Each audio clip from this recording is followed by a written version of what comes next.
पहले आता है classroom of the elite season 2। ऐसा एनिमे जिसका फर्स्ट सीजन मुझे बहुत पसंद आया था, बस तब मुझे इसके लाइट नॉवल के बारे में नहीं पता था। लाइट नॉवल के कुछ चैप्टर्स रीड करने के बाद भी मैं एनिमे से इतना ज्यादा कोई डिसअपॉइंटेड नहीं था, क्योंकि एक एनिमे ओनली को अंदाजा भी नहीं लगेगा कि अडेप्टेशन रश्ड है या नॉर्मल। और एक एनिमे को जज करते वक्त हम यही तो देखते हैं कि उसने सोर्स मटेरियल को कितना कवर किया है और कितना स्किप। सीजन 2 फोकस्ड है अपने मेन कैरेक्टर के साथ साथ कुछ न्यू कैरेक्टर्स के इन डेप्थ इंट्रोडक्शन पे। कुछ एपिसोड्स में तो मुझे ऐसा लगा ही नहीं कि मैं कोई हाई स्कूल एनिमे देख रहा हूँ। खैर सीजन 2 के पहले ही हमें पता चल चुका था कि एनिमे का सीजन 3 भी नेक्स्ट ईयर आने वाला है। Still overall classroom of elite एक फन टू वॉच एनिमे है और मेरी फेवरेट लाइट नॉवल भी, जिसे देख के आप भी अपने आप को आयानो जी समझने लगोगे। आजकल सब इंस्टा पे यही कर रहे हैं, फिर चाहे उनकी IQ आकामारू से कम क्यों ना हो। स्पोर्ट्स को इमोशनल और अल्ट्रा इंस्टिंक्ट के फॉर्म में दिखाना हमेशा से जापान की स्पेशलिटी रही है। कुरोको नो बास्केट से लेकर हाईक्यू तक हर एनिमे आपको उस पर्टिकुलर स्पोर्ट के लिए एक्साइटेड कर देगा। पर इस सीजन जिस स्पोर्ट्स एनिमे ने एंट्री मारी है वो अल्ट्रा इंस्टिंक्ट से ज्यादा शारिंगान पे फोकस्ड है। मैं बात कर रहा नन अदर देन आओआशी की। पर्सनली इसके रिलीज से पहले मुझे कोई आइडिया नहीं था कि ऐसा कोई एनिमे आने भी वाला है। इवन सेकंड एपिसोड रिलीज होने तक भी मैंने देखना स्टार्ट नहीं किया, पर एक दिन स्क्रॉल करते हुए इसका नाम सामने आया। और जैसे कि आप सब जानते हो कि मैं एक स्पोर्ट्स एनिमे का 14 हूँ, सो ट्राई करना तो बनता है and I loved it. Anime की स्टोरी शुरू होती है आशितो से, जो एक डाई हार्ड फुटबॉल फैन है और काफी अच्छा भी खेलता है। उसका गोल भी हर टिपिकल स्पोर्ट्स एनिमे जैसा ही है, जैसे नेशनल्स तक पहुंचना। लेकिन इस जर्नी को फॉलो करते हुए उसे पता चलता है कि बाहर की दुनिया के कंपैरिजन्स में उसके स्किल्स बहुत लैक करते, बट स्टिल उसके पास ऐसा कुछ है जो उसे फुटबॉल में बनाए रखेगा। नहीं, ये कोई power of friendship based football anime नहीं है, इवन इसका कंसेप्ट और डायरेक्शन भी रियलिस्टिक है। अब वो चीज क्या है वो तो आपको आशितो की जर्नी में पता चल जाएगा, जिसके सीजन 1 में सिर्फ 24 एपिसोड्स है। जब इतने फील गुड और एंजॉयबल शोज देख लिए हो तो थोड़ा डिप्रेशन तो बनता है। आई नो मेरे भाई और उनकी बहनें काफी ज्यादा डिप्रेशन में है already, but cherry on cake डालने के लिए नेक्स्ट आता है to your eternity season 2। Slice of life anime का एकदम unique representation to your eternity. बहुत सारे इमोशनल फैक्टर से डील करता है ये शो। इसके सीजन 1 की शुरुआत तो एक इमोशनलेस बीइंग से होती है, पर उस बीइंग के अराउंड इतने सारे इमोशंस हमें देखने मिलते हैं कि समझाना भी मुश्किल है। टू योर एटर्निटी आपको कहीं ना कहीं रियलाइज कराएगा कि आपके लाइफ में जितनी भी प्रॉब्लम्स है वो असल में कितनी छोटी और तुच्छ है। इसके 70 to 80% एस्पेक्ट्स रियलिटी पे बेस्ड है। एनिमे कहीं भी होल्ड बैक ना करते हुए सीजन 2 की तरफ प्रोसीड करता है, जो शायद इस साल के आने वाले बेस्ट सीक्वल्स में से एक होगा। फॉलोइंग दिस सीजन आपको देखने मिलेगा एक vast amount of character development और एक गहरा इमोशनल अटैचमेंट। अगर एनिमे सीक्वल्स की बात की जाए तो हमेशा मोस्ट हाइप शोनेन एनिमे को ही सीक्वल्स नसीब होते हैं, और यही पे नाम आता है माय हीरो एकेडमिया सीजन 6 का। आई नो सीजन 5 के बाद सबने एनिमे से होप छोड़ दी थी, जैसे तुम्हारे पेरेंट्स ने छोड़ दिए, पर सीजन 6 जो अडेप्टेशन है लिबरेशन वॉर आर्क का, MHA फैंस की जिंदगी में एक रे ऑफ होप की तरह आई है। सीजन 6 में ऐसा कुछ नहीं जो बहुत अचानक से चेंज होगा, पर कुछ चीजें हैं जो एनिमे में सेंस बनाना शुरू करेंगी। बहुत सारे इमोशनल अटैचमेंट्स और बैडेस्ट फाइट से भरा होने वाला है ये सीजन। एनिमे में कुछ कैरेक्टर्स के साथ साथ कुछ विलन्स भी ऑल आउट जाने वाले, और ज्यादा स्पॉयलर्स ना देते हुए इतना जरूर कहा जा सकता है कि जो अब तक टिपिकल चाइल्डहुड शोनेन था वो एडल्ट लाइफ में एंटर करेगा। मोस्ट ऑफ द एनिमे जिनका नेक्स्ट सीजन आने वाला होता है वो एक सस्पेंस के साथ एंड होते हैं, और मेरी मानो तो थ्रिलर से ज्यादा सस्पेंस मुझे वॉर और सर्वाइवल एनिमे में दिखता है। उन्हीं सस्पेंस को क्लियर करने के लिए आ रही है गोल्डन कामुई सीजन 4। गोल्डन कामुई एक अंडररेटेड एनिमे के कैटेगरी में भी आता है। इसका स्टाइल सबको सूटेड नहीं है, और जहां एनिमे का सीजन 3 एंड हुआ था वहीं से सीजन 4 में कमबैक देकर इसने बहुत अच्छा काम किया है। एटलीस्ट टिल नाउ गोल्डन कामुई ऐसे शोज में भी आता है जिसकी ऑडियंस आपको काफी स्ट्रेट फॉरवर्ड मिलेगी। आई नो इससे कुछ ज्यादा फर्क नहीं पड़ता, बट कोई भी अपने फेवरेट एनिमे को किसी के साथ डिस्कस करना पसंद करता ही है। आई थिंक इस सीजन आने वाले शोज में गोल्डन कामुई एक बहुत अच्छी पोजीशन होल्ड करता है।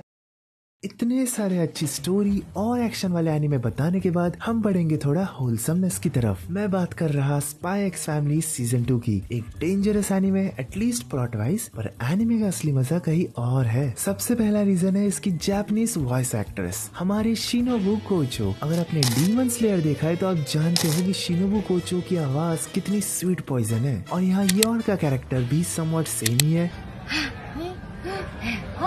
こんな感じです。もしもーし、大丈夫ですか？フォロワー、こんにちは。ネイル見せてください。こうちゃんしのぶ。虫の呼吸蝶の舞戯れ ओह यार यार ये कितनी औसम है यार। एनिमे का प्लॉट बहुत सीरियस है और सारे कैरेक्टर्स अपने मिशन पे है, पर इसके साथ साथ स्पाई फैमिली आपको ह्यूमर और एंटरटेनमेंट दिखाता है। थ्रू आउट द शो कहीं भी बोर नहीं होने वाले, जिसका एक रीजन है आन्या। सीजन 1 के एयरिंग के बाद स्पाई फैमिली की हाइट स्काई रॉकेट हो गई थी और ये उन शोज में आता है जिसके चर्चे एनिमे एडेप्टेशंस के पहले से थे। मैंने मांगा तो नहीं पढ़ी, बट फिर भी मैंने एनिमे को इतना एंटरटेनिंग एक्सपेक्ट नहीं किया था।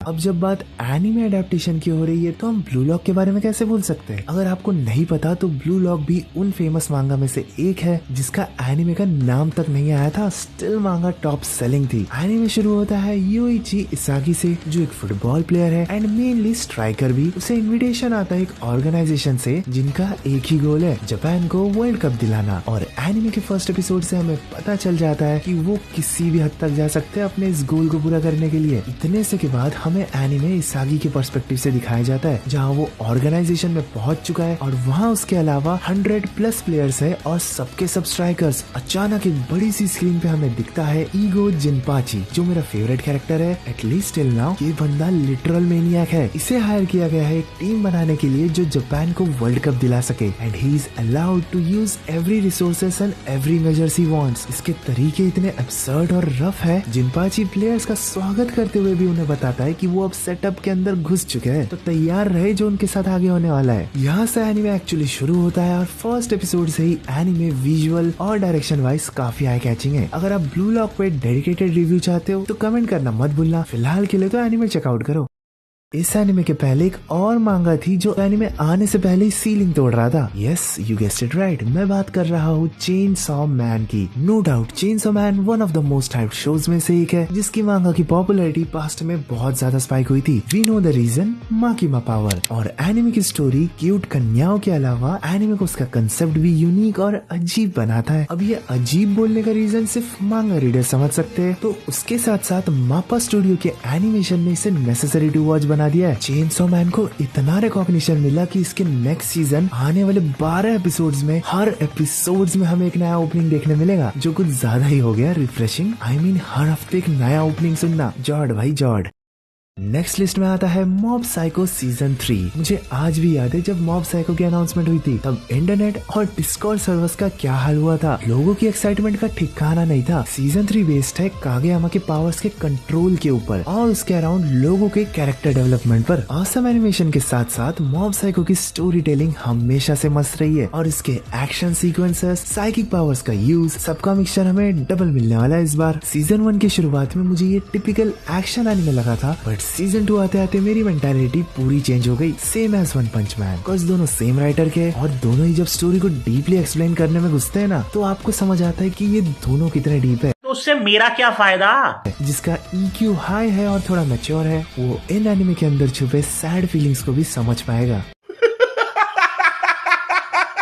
And I am sure third season भी एक बैंगर के साथ एंड होगा।